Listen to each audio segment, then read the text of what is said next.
ससुराल की बंद रसोई का रहस्य। पूरे घर में तो झाड़ू लगा लिया, अब बेसमेंट ही बचा है, वहां भी झाड़ू लगा लेती हूँ। रागिनी घबराते हुए जोर से बेसमेंट का दरवाजा खोलती है और नीचे उतरती है। वो झाड़ू लगा रही होती है, तभी देखती है कि सामने के बंद पड़े कमरे का ताला हिल रहा है। यह देखकर रागिनी और भी ज्यादा घबरा जाती है। राम राम राम राम राम, हे भगवान बचा लो, मम्मी। और रागिनी बेसमेंट से जल्दी से निकलकर ऊपर हॉल में आ जाती है। रागिनी की आवाज सुनकर बाकी लोग भी वहां आते हैं। लगता है दीदी ने आज बेसमेंट वाला भूत देख ही लिया। चुप कर बहू, कुछ भी बोलती है। आखिर क्या हुआ, बहू बताएगी। ऐसे क्यों घोड़ी जैसी हाँफ रही है। तुलसी दादी की बात सुनकर रागिनी थोड़ा शांत तो हो जाती है, लेकिन उसके चेहरे पर डर अब भी साफ दिखाई दे रहा होता है। बेसमेंट का नाम सुनते ही उसके हाथ कांपने लगते हैं। पूरा परिवार वहीं हॉल में खड़ा रहता है। दादी सा, मैं झूठ नहीं बोल रही हूँ, मैंने अपनी आंखों से देखा था। वो ताला अपने आप हिल रहा था, जैसे कोई अंदर से उसे खोलने की कोशिश कर रहा हो। अरे बहू, जब तुमने जोर से दरवाजा खोला होगा तो हवा के दबाव से ताला हिल गया होगा। इसमें डरने की कोई जरूरत नहीं है। बेकार में राम नाम जपने लगी। दादी सा, मान लिया हवा से ताला हिल गया होगा, लेकिन आखिर उस कमरे को बंद करके क्यों रखा जाता है और वहाँ जाने से सबको मना क्यों किया जाता है? शीतल की बात सुनते ही अचानक पूरे हॉल में सन्नाटा छा जाता है। सुष्मिता और माधव एक दूसरे की तरफ देखने लगते हैं। तुलसी दादी का चेहरा थोड़ा सख्त हो जाता है। बहुओं, जितना कहा जाए उतना ही पूछा करो। अपने काम से काम रखा करो, ज्यादा दिमाग चलाना इस घर में अच्छी बात नहीं है। इतना कहकर तुलसी दादी वहां से चली जाती हैं। सुष्मिता भी बहुओं को घूरते हुए अपने कमरे में चली जाती है। रागिनी और शीतल दोनों घबराई हुई वहीं खड़ी रह जाती हैं। दीदी, आपको नहीं लगता कि इस घर में कुछ तो गड़बड़ है? आखिर बेसमेंट वाले कमरे में ऐसा क्या है जिसे सबसे छुपा कर रखा जाता है? पता नहीं शीतल, लेकिन मैं अब उस बेसमेंट में अकेले कभी नहीं जाऊंगी, चाहे कोई कुछ भी कहे। उस दिन के बाद दोनों बहुएं पूरे घर का काम तो करती थी, लेकिन बेसमेंट में जाने का नाम तक नहीं लेती थी। जैसे ही कोई बेसमेंट साफ करने को कहता, दोनों कोई ना कोई बहाना बनाकर ऊपर ही रुक जाती थी। रागिनी बहू, नीचे बेसमेंट में पुराना सामान पड़ा है, उसे साफ कर दो। नहीं मम्मी जी, वो मेरी तबीयत थोड़ी खराब लग रही है, शीतल चली जाएगी। नहीं मम्मी जी, मुझे तो ऊपर की छत पर कपड़े सुखाने हैं, मैं नहीं जा पाऊंगी। दोनों बहुओं की हालत देखकर सुष्मिता समझ जाती है कि दोनों बेसमेंट से बहुत डरने लगी हैं, लेकिन वो कुछ नहीं कहती। धीरे धीरे कुछ दिन बीत जाते हैं। दोनों बहुएं सुबह से रात तक काम में लगी रहती थी। कभी रसोई। एक दिन सुष्मिता अपने छोटे बेटे राहुल के कमरे में जाती है। राहुल ऑफिस से आकर आराम कर रहा होता है। बेटा राहुल, अब मुझे लगता है कि तेरी भी शादी करवा देनी चाहिए। अरे मम्मी, अभी क्या जल्दी है? जल्दी कैसे नहीं है, देखना घर इतना बड़ा है, 2 बहुएं सुबह से रात तक काम करती रहती हैं। अगर तीसरी बहू आ जाएगी तो हमारा भी थोड़ा सहारा हो जाएगा, फिर हम भी गंगा नहा लेंगे। अच्छा, तो आपको बहू चाहिए काम करवाने के लिए? अरे नहीं रे, घर में रौनक बढ़ जाएगी, तेरी जिंदगी भी बस जाएगी। अरे माँ ठीक कह रही है, अब हमें भी तेरी शादी की चिंता होने लगी है। अरे ठीक है, अगर आप सबको लगता है तो मुझे कोई दिक्कत नहीं है। राहुल के हाँ कहते ही पूरे घर में खुशी की लहर दौड़ जाती है। रिश्तेदारों और जान पहचान वालों से कई लड़कियों की तस्वीरें आती हैं। मम्मी, ये वाली लड़की कितनी सुंदर है। अरे दीदी, भैया की शादी है या आपकी? इतनी खुशी तो आप अपनी शादी में भी नहीं दिखाओगी। नहीं, ये लड़की ठीक नहीं लग रही, कुछ और दिखाओ। तभी सुष्मिता के हाथ में एक दूसरी तस्वीर आती है। तस्वीर में तन्वी मुस्कुराते हुए खड़ी होती है। उसके चेहरे पर मासूमियत साफ दिखाई दे रही होती है। अरे वाह, ये लड़की तो बहुत प्यारी है, कितनी भोली लग रही है। हाँ, और संस्कारी भी लग रही है। मुझे भी ठीक लग रही है। इसके बाद पूरा परिवार तन्वी को देखने उसके घर जाता है। तन्वी साड़ी पहनकर सबके सामने चाय लेकर आती है। उसके संस्कार और सादगी देखकर सब बहुत खुश हो जाते हैं। नमस्ते। खुश रहो बेटी। आपको खाना बनाना आता है? जी, बहुत अच्छा बनाती हूँ। मम्मी कहती है मेरे हाथों में स्वाद है। बस भैया, अब तो आपकी जिंदगी सेट है। सब लोग हंसने लगते हैं। थोड़ी बातचीत के बाद राहुल और तन्वी का रिश्ता पक्का हो जाता है। कुछ दिनों बाद धूमधाम से दोनों की शादी हो जाती है। शादी के बाद तन्वी की विदाई होती है। बैंड बाजे के साथ दुल्हन बनकर तन्वी अपने ससुराल पहुंचती है। जैसे ही हवेली का बड़ा सा दरवाजा खुलता है, इतना बड़ा घर देखकर वो बहुत खुश हो जाती है। वाह, कितना बड़ा और सुंदर घर है। वहीं दूसरी तरफ रागिनी और शीतल उदास चेहरों के साथ तन्वी को देख रही होती हैं। दोनों के मन में एक ही बात चल रही होती है। जैसे हमारी जिंदगी यहाँ आकर बदल गई, अब इसकी भी बदलने वाली है। काश इसे पहले ही सब सच पता चल जाए।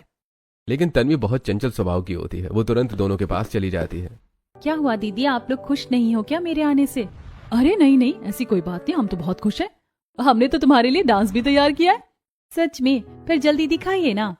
उसके बाद घर में गाना बजता है और दोनों बहुएं नाचने लगती हैं। पूरा परिवार तालियां बजाकर उनका डांस देखता है। आई है शुभ घड़ी, आज बनी मैं बड़ी, अब तक घर की बहू थी अब हूँ जेठानी। हुक्म चलाऊंगी मैं, आंख दिखाऊंगी मैं, सहमी खड़ी रहेगी मेरी देवरानी। डांस के बाद घर की सभी औरतें नई बहू तन्वी को घर के अंदर लेकर आती हैं। दरवाजे पर कलश रखा होता है। सुष्मिता आरती की थाली लेकर खड़ी होती है। पूरा घर रोशनी से जगमगा रहा होता है। पड़ोस की औरतें भी खड़ी होकर नई बहू को देख रही होती हैं। लो बहू, अब इस घर में अपना पहला कदम रखो, हमेशा खुशियां लेकर आना। जी मम्मी जी। तन्वी धीरे से कलश को पैर से गिराती है और लाल रंग से भरी थाली में पैर रखकर अंदर आती है। घर में उसके पैरों के निशान बन जाते हैं। सभी लोग तालियां बजाने लगते हैं। अरे वाह सुष्मिता, तुम्हारी नई बहू तो बहुत सुंदर और संस्कारी है, और देखो कितनी मासूम भी लग रही। भगवान करे हमेशा खुश रहे। तन्वी सबके पैर छूती है। दादी सास तुलसी उसके सिर पर हाथ रखती हैं, लेकिन तभी उनकी नजर कुछ पल के लिए बेसमेंट की तरफ चली जाती है। उनका चेहरा अचानक गंभीर हो जाता है। हे भगवान, इस बहू को उस रसोई की सच्चाई से दूर ही रखना। अगले दिन सुबह सुबह पूरे घर में हलचल मची होती है। आज तन्वी की पहली रसोई थी। सभी लोग उत्साहित थे। तन्वी भी जल्दी उठकर तैयार हो जाती है। तभी सुष्मिता उसके कमरे में आती है। तन्वी बहू, आज तुम्हारी पहली रसोई है। आज पूरे घर के लिए खाना तुम्हें ही बनाना है। जी मम्मी जी, मैं बहुत अच्छा खाना बनाऊंगी। इतना कहकर सुष्मिता वहां से चली जाती है, लेकिन वो ये नहीं बताती कि रसोई आखिर है कहाँ। तन्वी पूरे घर में इधर उधर देखने लगती है। कभी एक कमरे में झांकती, कभी दूसरे में। तभी उसे सामने से रागिनी और शीतल आते हुए दिखाई देते हैं। दीदी, मैं रसोई ढूंढ रही हूँ। मम्मी जी ने बताया ही नहीं कि किचन कहाँ है। अच्छा, तो तुम्हें रसोई ढूंढनी है? लेकिन पहले ये बताओ, तुम्हें पुरानी वाली रसोई चाहिए या नई वाली? अरे दीदी, रसोई भी दो दो है क्या? कोई सी भी चलेगी दीदी, बस खाना बनाना है। शीतल और रागिनी एक दूसरे को देखकर धीरे से मुस्कुराने लगती हैं। दोनों नई बहू के मजे लेने की सोचती हैं। चलो तन्वी, हम तुम्हें पुरानी वाली रसोई दिखाते हैं। वहाँ खाना बनाने का मजा ही अलग है। हाँ, वहाँ का स्वाद तो पूरे घर में मशहूर है। दोनों बहुएं तन्वी को लेकर बेसमेंट की तरफ जाने लगती हैं। जैसे वो सीढ़ियों के पास पहुंचती हैं, तभी पीछे से तुलसी दादी की तेज आवाज आती है। रुक जाओ तुम तीनों। तीनों डरकर पीछे मुड़ती हैं। दादी गुस्से से उन्हें घूर रही होती हैं। रागिनी, शीतल, तुम दोनों फिर वही हरकत कर रही हो। नई बहू को वहाँ क्यों लेकर जा रही थी? दादी साहब, वो हम तो बस मजाक कर रहे थे। हाँ दादी साहब, हम सच में नीचे नहीं ले जा रहे थे। खबरदार, जो आज के बाद किसी ने उस पुरानी रसोई का नाम भी लिया, समझी तुम दोनों? इसके बाद तुलसी दादी खुद तन्वी को ऊपर दूसरी मंजिल पर बनी नई रसोई में लेकर जाती हैं। नई रसोई बहुत ही सुंदर और मॉडर्न होती है। वहां बड़े बड़े फ्रिज, चमचमाते बर्तन, माइक्रोवेव और सारी आधुनिक चीजें रखी होती हैं। तन्वी ये सब देखकर खुश हो जाती है। अरे वाह, इतनी सुंदर रसोई! यहाँ तो खाना बनाने में बहुत मजा आएगा। हाँ बहू, अब यही घर की रसोई है, तुम यही काम किया करो। तन्वी पूरे मन से खाना बनाने लगती है। वो पूड़ी, पनीर, दाल, हलवा और कई तरह के पकवान बनाती है। पूरे घर में खाने की खुशबू फैल जाती है। वाह भाभी, कितनी अच्छी खुशबू आ रही है। मेरे तो अभी से मुंह में पानी आ गया। भाभी, अगर खाना अच्छा हुआ ना तो मैं रोज आपकी तारीफ करूंगा। अच्छा जी, और अगर अच्छा नहीं हुआ तो? तब भी तारीफ करूंगा, क्योंकि आप नई भाभी हो। सब लोग हंसने लगते हैं। थोड़ी देर बाद सभी लोग डाइनिंग टेबल पर बैठकर खाना खाने लगते हैं। वाह बहू, बहुत स्वादिष्ट खाना बनाया है। इतने दिनों बाद ऐसा स्वाद मिला है। मैंने कहा था ना, लड़की बहुत गुणवान है। तभी शीतल और रागिनी फिर से तन्वी के मजे लेने लगती है। अच्छा हुआ दादी सा ने समय पर पकड़ लिया, नहीं तो आज तन्वी पहली बार पुरानी वाली रसोई में चली जाती। हाँ, फिर तो पता नहीं क्या हो जाता। उनकी बात सुनकर तन्वी हैरान हो जाती है। आखिर उस पुरानी रसोई में ऐसा क्या है? सब लोग वहाँ जाने से इतना डरते क्यों हैं? अरे ऐसे ही बहू। वो कुछ नहीं है, तुम मत घबराओ। तभी तुलसी दादी बीच में बोल पड़ती हैं। नई बहू हो, अपने काम से काम रखा करो। ज्यादा यहाँ वहाँ करने की कोशिश मत करो। जो जरूरी होगा वो समय आने पर खुद पता चल जाएगा। तन्वी चुप तो हो जाती है, लेकिन उसके मन में हलचल मच जाती है। वो बार बार उसी पुरानी रसोई के बारे में सोचने लगती है। रात को अपने कमरे में भी तन्वी बेचैन बैठी होती है। राहुल कपड़े बदल रहा होता है। राहुल जी, एक बात पूछूं? हाँ, पूछो ना। ये पुरानी रसोई का क्या राज है? सब लोग उसका नाम सुनकर इतना डर क्यों चाहते हैं? तन्वी, कुछ बातें न जानो तो ही अच्छा होता है। लेकिन आखिर क्यों? मैं इस घर की बहू हूँ, मुझे जानने का हक है। मैंने कहा ना, कुछ नहीं है वहाँ। बेकार में ज्यादा टेंशन लेने की जरूरत नहीं है। अब चुपचाप सो जाओ। राहुल करवट लेकर सो जाता है, लेकिन तन्वी की आंखों में नींद नहीं होती। उसके दिमाग में बस वही बंद रसोई घूम रही होती है। अगले दिन सुबह सुबह पूरा घर सो रहा होता है और दबे पांव बेसमेंट की तरफ जाने लगती है। तभी पीछे से तुलसी दादी की आवाज आती है। वहाँ क्यों जा रही हो बहू? तन्वी डरकर रुक जाती है। वो दादी साहब, मैं तो बस ऐसे ही नीचे जा रही थी। याद रखना, उस जगह से जितना दूर रहोगी उतना अच्छा रहेगा। चलो ऊपर जाओ। तन्वी चुपचाप वापस ऊपर चली जाती है, लेकिन अब उसकी उत्सुकता और बढ़ चुकी थी।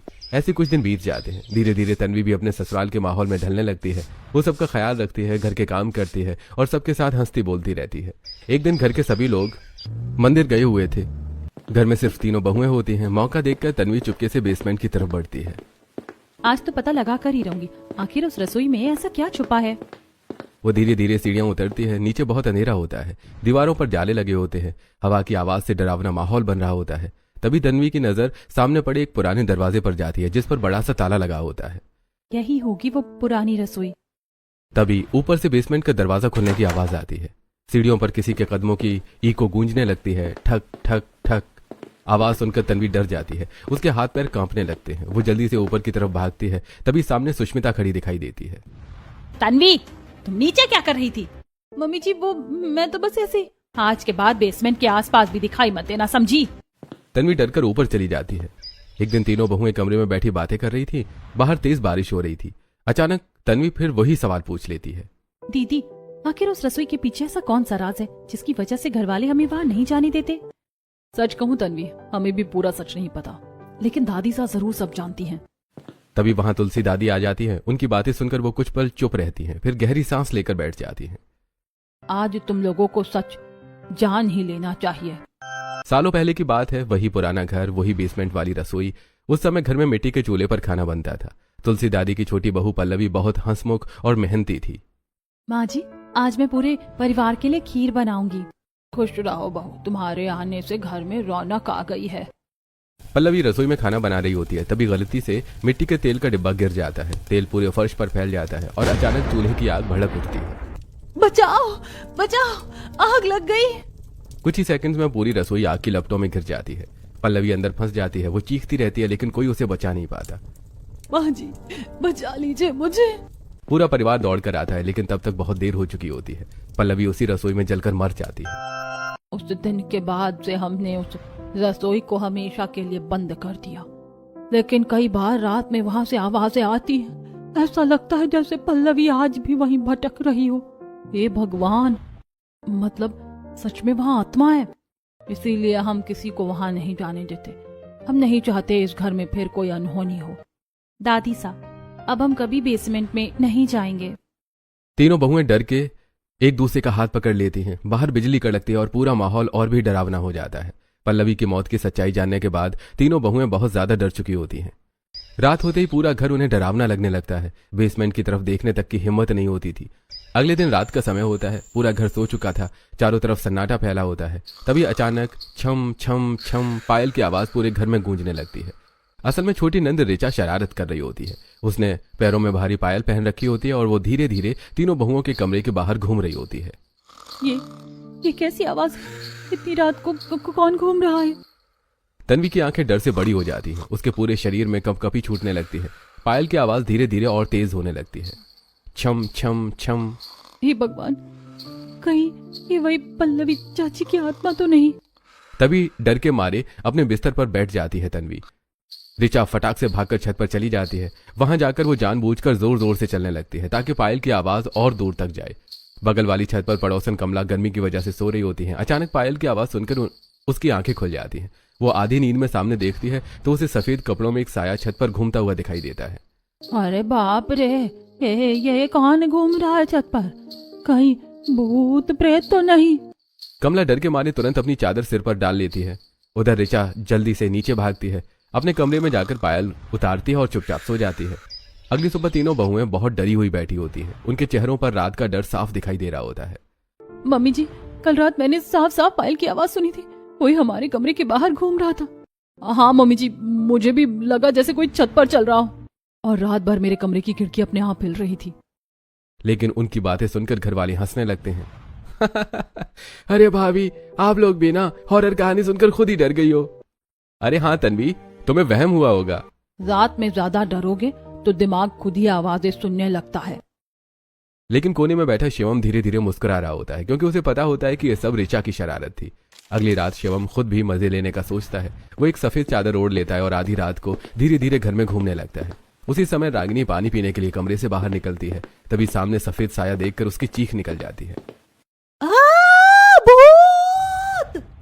शिवम तुरंत भागकर अंधेरे में छुप जाता है। रागिनी डर के मारे कांपने लगती है। पूरा परिवार बाहर आ जाता है। क्या हुआ बहू, इतनी जोर से क्यों चिल्ला रही हो? मम्मी जी, मैंने अपनी आंखों से देखा, सफेद कपड़ों में कोई घर में घूम रहा था। अरे फिर वही शुरू हो गई तुम्हारी भूतों वाली बातें। अरे भाभी, कहीं सपना तो नहीं देख लिया आपने? नहीं, मैं झूठ नहीं बोल रही, मैंने सच में देखा था। बस करो बहू, हर बात में भूत प्रेत मत ढूंढा करो। कोई भी रागिनी की बात पर भरोसा नहीं करता। वो बेचारा डर के मारे पूरी रात सो नहीं पाती। धीरे धीरे गर्मी बहुत ज्यादा बढ़ने लगती है। दिन में घर के ऊपर वाले कमरों में बहुत उमस रहती थी। पंखे भी गर्म हवा देने लगते थे। एक दिन सुष्मिता परेशान होकर तीनों बहुओं को बुलाती है। अरे बहुओं, ऊपर तो बहुत गर्मी हो रही है, तुम लोग नीचे बेसमेंट में खटिया लगाकर बैठ जाओ, वहां ठंडक रहेगी। बेसमेंट में? मम्मी जी, वहाँ तो। अरे तीनों साथ रहोगी तो डर कैसा? चिंता मत करो, कुछ नहीं होगा। मजबूरी में तीनों बहुएं नीचे बेसमेंट में जाती हैं। वो वहां साफ सफाई करती हैं और खटिया लगाकर बैठ जाती हैं। पता नहीं क्यों यहाँ आते ही मुझे अजीब सा डर लगने लगता है। मुझे भी ऐसा लग रहा है जैसे कोई हमें देख रहा हो। उधर ऊपर शिवम और ऋचा दोनों मिलकर नई शरारत करने का प्लान बना रहे होते हैं। दोनों ढेर सारी सूखी पत्तियां लेकर सीढ़ियों पर डाल देते हैं, फिर ब्लोअर चलाने लगते हैं। तेज हवा से सारी सूखी पत्तियां उड़ती हुई बेसमेंट में जाने लगती हैं। अंधेरे में वो ऐसे दिखाई दे रही थी जैसे कोई चीज हवा में उड़ रही हो। सरररररर सरररररर। ये क्या उड़ रहा है? हे भगवान, भूत! भागो यहाँ से। तीनों बहुएं डर के मारे बेसमेंट से भागकर ऊपर आ जाती हैं। ऊपर आकर उनकी सांस फूल जाती है। अरे भाभी, नीचे क्या हो गया? वहाँ कुछ उड़ रहा था, जैसे कोई साया। ये भगवान, सच में? दोनों भाई बहन अंदर ही अंदर हंस रहे होते हैं, लेकिन किसी को उनकी शरारत का पता नहीं चलता। एक दिन दोपहर में मजबूरी में रागिनी को बेसमेंट में सफाई करने जाना पड़ता है। पूरा घर ऊपर होता है। रागिनी डरते डरते नीचे झाड़ू लगाने लगती है। तभी ऊपर छुपी ऋचा अपने मोबाइल में डरावनी हॉरर आवाज चला देती है। मुझे मत छोड़ कर जाओ। कौन है वहाँ? मैं वापस आ गई हूँ। रागिनी झाड़ू फेंक कर ऊपर भागती है। उसका चेहरा पूरी तरह से सफेद पड़ चुका होता है। अब क्या हुआ? मम्मी जी, नीचे किसी औरत की आवाज आ रही थी। वो कह रही थी कि वो वापस आ गई है। सब लोग फिर भी उसकी बात पर विश्वास नहीं करते, लेकिन अब तीनों बहुओं का डर पहले से कई गुना बढ़ चुका होता है। धीरे धीरे ऋचा और शिवम की शरारतें बढ़ती जाती हैं। कभी ऋचा काली साड़ी पहनकर रात में घूमती, तो कभी सफेद साड़ी पहनकर घुंघरू और पायल बांधकर छत पर चलती रहती। छम छम छम। रात के अंधेरे में उसकी परछाई देखकर तीनों बहुओं की हालत खराब हो जाती थी। दीदी, मुझे तो अब रात में बाथरूम जाने में भी डर लगता है। मुझे लगता है सच में उस घर में कोई आत्मा है, वरना रोज इतनी अजीब चीजें कैसे हो सकती हैं? और सबसे बड़ी बात, घर वाले हमारी बात पर भरोसा भी नहीं करते। धीरे धीरे तीनों बहुएं इतनी डर जाती हैं कि रात को अपने अपने पतियों से चिपक कर सोने लगती हैं। मुझे बहुत डर लग रहा है, आज आप मुझे छोड़कर कहीं मत जाइएगा। अरे पगली, मैं यही हूं ना, डरने की जरूरत नहीं है। अगर आज फिर पायल की आवाज आई ना, तो मैं बेहोश हो जाऊंगी। अरे तुम लोग भी ना बच्चों जैसी बातें करती हो। मुझे तो अब लगता है वो आत्मा सच में घर में घूमती है। अच्छा बस, अब सो जाओ, ज्यादा मत सोचो। हालांकि उनके पति ऊपर से मजबूत बनने की कोशिश करते हैं, लेकिन अंदर ही अंदर वो भी थोड़ा डरने लगे थे। ऐसे दिन बीतने लगते हैं। अब तीनों बहुएं घर के अंदर कम और बाहर ज्यादा समय बिताने लगी थी। कभी तीनों घंटों तक पड़ोस में बैठी रहती, कभी बाजार जाने का बहाना बना लेती। मम्मी जी, आज सब्जी नहीं मिल रही थी, बहुत दूर जाकर लानी पड़ी, इसीलिए देर हो गई। इतनी देर? हाँ मम्मी जी, वहाँ बहुत भीड़ भी थी। एक दिन शीतल राशन लाने के बहाने पूरा दिन बाहर रहती है। शाम को थकी हुई बनकर घर आती है। अरे मम्मी जी, राशन इतना भारी था कि लाने में पूरा दिन लग गया, ऊपर से रिक्शा भी नहीं मिल रहा था। पूरा दिन? हाँ पिताजी, मेरी तो कमर ही टूट गई। एक दिन रागिनी शॉपिंग के बहाने बाहर रहती है, तो कभी तन्वी पार्लर जाने का बहाना बनाकर देर से घर लौटती है। मम्मी जी, इतनी गर्मी में घर में दम घुटता है, इसीलिए थोड़ा बाहर घूम आई। और मैं पार्लर गई थी, वहाँ बहुत भीड़ थी, इसीलिए देर हो गई। धीरे धीरे तीनों बहुओं के मन में डर पूरी तरह घर कर चुका होता है। अब तो रात होते ही उनके चेहरे उतर जाते थे। घर का हर कोना उन्हें डरावना लगने लगा था। बेसमेंट का नाम सुनते ही तीनों की हालत खराब हो जाती थी। एक दिन अचानक घर का बड़ा दरवाजा खुलता है और माधव, राहुल, करण और रौनक बहुत उदास चेहरे के साथ घर के अंदर आते हैं। उनके कपड़े भी थोड़े अस्त व्यस्त होते हैं और चेहरे पर चिंता साफ दिखाई दे रही होती है। अरे क्या हुआ, आप लोग इतने परेशान क्यों लग रहे हैं? माधव बेटा, आखिर बात क्या है? तुम सबके चेहरे ऐसे क्यों उतर गए हैं? चारों आदमी चुपचाप सोफे पर बैठ जाते हैं। किसी के मुंह से आवाज नहीं निकल रही होती है। घर का माहौल अचानक बहुत भारी हो जाता है। दादी साहब, बहुत बड़ा अनर्थ हो गया। हमारी शुगर मिल में आग लग गई। देखते ही देखते सारी मशीनें जलकर राख हो गई। और आग इतनी भड़क गई कि बगल वाली कपड़ा फैक्ट्री तक पहुंच गई, वहां भी सब कुछ जल गया। हे भगवान, करोड़ों का नुकसान हो गया है, करोड़ों का। जो कुछ सालों में कमाया था सब एक ही दिन में खत्म हो गया। ये सुनकर पूरे घर के होश उड़ जाते हैं। तीनों बहुएं भी डरकर एक दूसरे का चेहरा देखने लगती हैं। इतना बड़ा नुकसान, अब क्या होगा? फैक्ट्री दोबारा कैसे शुरू होगी? इंश्योरेंस तो मिलेगा लेकिन पूरा नहीं, सिर्फ 50 से 70% तक ही मिलेगा क्योंकि नुकसान बहुत ज्यादा हुआ है। और सबसे बड़ी परेशानी यह है कि हमें बहुत बड़ा ऑर्डर भी मिला हुआ है। अगर फैक्ट्री जल्दी शुरू नहीं हुई तो वो ऑर्डर भी हाथ से चला जाएगा। अगर ऑर्डर चला गया तो हमारी कंपनी पूरी तरह से डूब जाएगी। घर के सभी आदमी बहुत ज्यादा तनाव में होते हैं। तुलसी दादी भी गहरी सोच में डूब जाती हैं। फिर अब क्या सोच रहे हो तुम लोग? माँ, शायद अब हमें बैंक से बड़ा लोन लेना पड़ेगा और कोई रास्ता नहीं बचा। लेकिन इतना बड़ा लोन चुकाना भी आसान नहीं होगा। तुलसी दादी कुछ पल चुप रहती हैं, फिर अचानक उनकी आंखों में एक अलग चमक दिखाई देती है। वो धीरे धीरे उठती हैं। नहीं, अभी लोन लेने की जरूरत नहीं है। माँ जी फिर और क्या रास्ता है? मेरे साथ नीचे चलो। आज समय आ गया है कि तुम सबको उस रहस्य के बारे में पता चल जाए। इतना कहकर तुलसी दादी अपने कमरे में जाती हैं और अलमारी के अंदर छुपी एक पुरानी चाबी निकालती हैं। चाबी काफी पुरानी और भारी होती है। तीनों बहुएं एक दूसरे का चेहरा देखने लगती हैं। उन्हें समझ आ जाता है कि दादी उन्हें उसी रहस्यमयी पुरानी रसोई में ले जाने वाली हैं। क्या आज सच में उस रसोई का राज पता चलेगा? मुझे तो अभी से डर लग रहा है, कहीं सच में वहां आत्मा हुई तो। तुलसी दादी धीरे धीरे बेसमेंट की तरफ बढ़ने लगती हैं। पूरा परिवार उनके पीछे चलता है। बेसमेंट में पहुंचते ही ठंडी हवा चलने लगती है। तीनों बहुओं की धड़कनें तेज हो जाती हैं। दादी उस पुराने बंद कमरे के सामने रुकती हैं, फिर कांपते हाथों से चाबी ताले में डालती हैं। खटाक, सालों पुराना ताला खुल जाता है। दरवाजा चर्र की आवाज के साथ धीरे धीरे खुलता है। अंदर पूरी तरह अंधेरा होता है। हे भगवान! तुलसी दादी अंदर जाती हैं। वहां हर चीज सफेद चादरों से ढकी होती है। वो धीरे धीरे एक एक चादर हटाने लगती हैं। जैसे ही चादर हटती है सबकी आंखें फटी की फटी रह जाती हैं। चम चम चम चम, पूरा कमरा सोने की चमक से जगमगा उठता है। वहां बड़े बड़े डिब्बों में सोना भरा होता है। रसोई के बर्तन तक सोने के होते हैं। दीवारों पर सोने की परत चमक रही होती है। हे भगवान, इतना सारा सोना! मैं सपना तो नहीं देख रही। ये पूरी रसोई सोने की है। माधव, राहुल, करण और रौनक भी हैरानी से सब देखने लगते हैं। उन्हें अपनी आंखों पर विश्वास नहीं हो रहा होता। दादी साहब, ये सब? तुलसी दादी एक बड़ा डिब्बा उठाती हैं जिसमें ढेर सारी सोने की ईंटें रखी होती हैं। वो उसे माधव के हाथ में दे देती हैं। लो बेटा, इससे फैक्ट्री दोबारा शुरू कर दो। माँ, आपने इतने सालों तक ये सब छुपा कर रखा। लेकिन माँ जी वो पल्लवी चाची और आत्मा वाली कहानी। तीनों बहुएं भी दादी को हैरानी से देखने लगती हैं। दादी साहब, क्या वो सब झूठ था? मतलब यहाँ कोई आत्मा नहीं भटकती? आपने तो हमें डराकर आधा पागल कर दिया था। तुलसी दादी हल्का सा मुस्कुराती हैं और फिर धीरे धीरे बैठ जाती हैं। हाँ बहुओं, वो कहानी झूठ थी, लेकिन उस झूठ के पीछे बहुत बड़ा कारण था। वो आजादी के समय की बात होती है। उस समय अंग्रेजों का राज था। हमारा परिवार बहुत बड़ा खानदानी परिवार हुआ करता था। बड़ी हवेली, नौकर चाकर, खेत, दुकानें, सब कुछ था उनके पास। लेकिन धीरे धीरे अंग्रेजों के अत्याचार बढ़ते जा रहे थे। जहां भी अमीर परिवार दिखाई देता अंग्रेज उनका सामान छीन लेते थे। ऊपर से चोर डकैतों का डर भी बढ़ गया था। एक दिन मेरे ससुर जी परिवार के साथ बैठे होते हैं।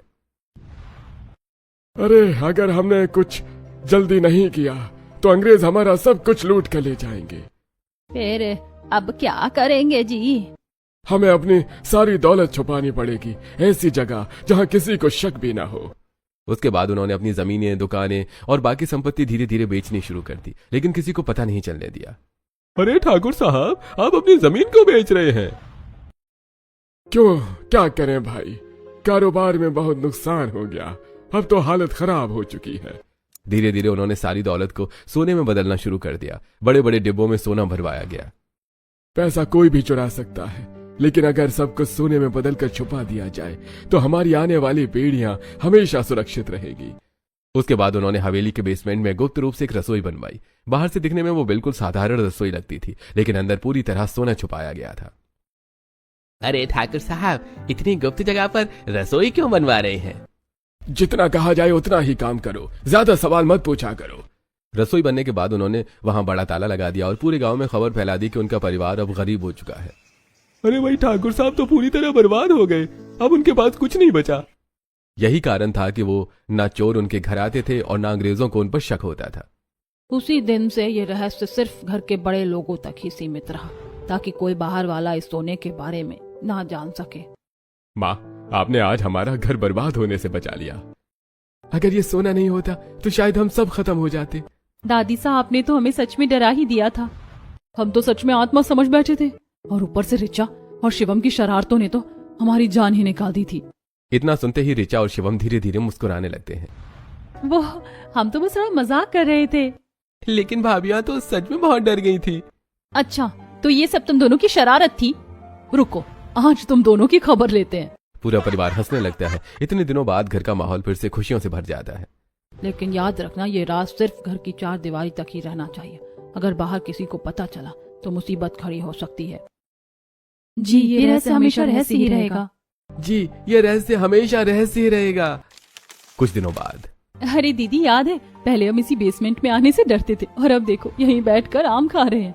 सच में मुझे तो अब अपनी हरकतों पर हंसी आती है। मैं तो सूखी पत्तियां देखकर भाग गई थी, और मैं मोबाइल की हॉरर आवाज सुनकर बेहोश होने वाली थी। तीनों बहुएं जोर जोर से हंसने लगती हैं। तभी पीछे से रिचा और शिवम आते हैं। दोनों धीरे धीरे निकलने की कोशिश कर रहे होते हैं ताकि उन्हें कोई पकड़ न ले। रुको तुम दोनों, आज इतनी आसानी से नहीं बचने वाले। भाभी, अब हमने क्या किया? क्या किया? रात रात भर भूत बनकर हमें डराते थे ना, आज हिसाब बराबर होगा। अरे भाभी, वो तो बस थोड़ा सा मजाक था। अच्छा, तो तुम्हारे लिए मजाक था और हमारी जान निकल रही थी।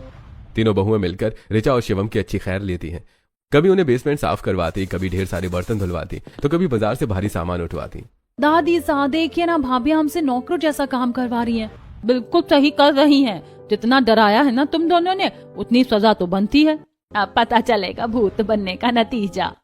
पूरा घर हंसी मजाक से गूंजने लगता है। अब घर में पहले जैसी उदासी और डर नहीं रह गया था। उधर फैक्ट्री दोबारा शुरू करने का काम भी तेजी से चल रहा होता है। सोने की मदद से नई मशीनें खरीदी जाती हैं। मजदूर फिर से काम पर लग जाते हैं। राहुल, करण और रौनक दिन रात मेहनत करने लगते हैं। माँ, आपकी दूर की सोच ने आज हमारा सब कुछ बचा लिया, वरना हम सड़क पर आ जाते। परिवार हमेशा एकता से चलता है बेटा। मुश्किल समय में घर का साथ ही सबसे बड़ा सहारा बनता है। कुछ ही दिनों में शुगर मिल और कपड़ा फैक्ट्री फिर से तैयार हो जाती है। पूरे परिवार में खुशी की लहर दौड़ जाती है। फैक्ट्री के उद्घाटन वाले दिन पूरा परिवार नए कपड़े पहनकर वहां पहुंचता है। फैक्ट्री को फूलों और लाइटों से सजाया गया होता है। मजदूर भी बहुत खुश होते हैं। तन्वी, ये सब तुम्हारी और पूरे परिवार की दुआओं का असर है। नहीं, ये दादी साहब की समझदारी और पूरे परिवार की मेहनत का फल है। तुलसी दादी नारियल फोड़ती हैं और फीता काटकर फैक्ट्री का उद्घाटन करती हैं। सभी जोर जोर से तालियां बजाने लगते हैं। अरे माधव जी की जय हो। अब तो हमारी फैक्ट्री पहले से भी ज्यादा चलेगी। और अब मैं रात में भूत नहीं बनूंगी, वरना भाभियां फिर पकड़ लेंगी। सब लोग जोर जोर से हंसने लगते हैं। हाँ, अब अगर पायल की आवाज आई ना तो सबसे पहले हम तुम्हें ही पकड़ेंगे, और इस बार सीधे बेसमेंट में बंद कर देंगे। पूरा परिवार हंसी खुशी एक दूसरे के साथ खड़ा रहता है। बहुओं के मन से डर खत्म हो चुका था, और अब वही रहस्यमय बेसमेंट उनके आराम और हंसी मजाक की जगह बन चुका था। धीरे धीरे फैक्ट्री फिर से मुनाफा कमाने लगती है, और पूरा परिवार पहले से भी ज्यादा खुशहाल जिंदगी जीने लगता है।